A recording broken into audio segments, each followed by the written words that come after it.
Hello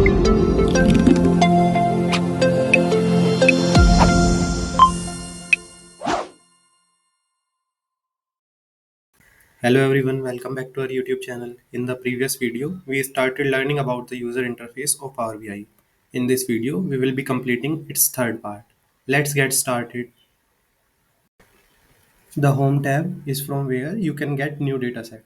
Open Power Query Editor, add visuals or publish a report to Power BI service. The Insert tab is where you get the options to insert visual like text boxes and shapes. The Modeling tab is where you get the options to insert the new measures and calculated columns, create new parameters and others.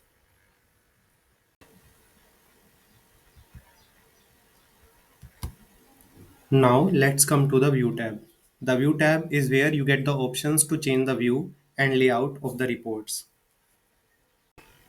The working of Optimize tab is it temporarily stops visuals from refreshing automatically.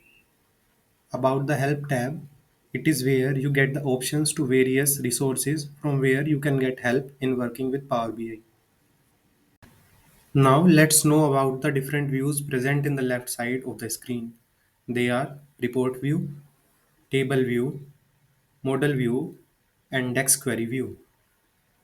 Report View design and visualize interactive reports using charts, slicers, and visuals. Table or Data View inspect and explore the underlying data in your tables after loading. About the Model View, it defines relationships and structure between tables to build a semantic data model. In the Table View or Data View, when you click on a cell, the Column Tools tab is displayed, which allows you to conduct basic data operations, such as changing name or data type.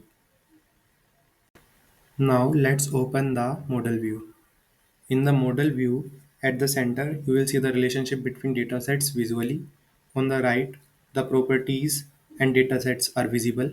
The Properties pane allow you to set the properties of the model, and the Data pane displays the sheets and tables.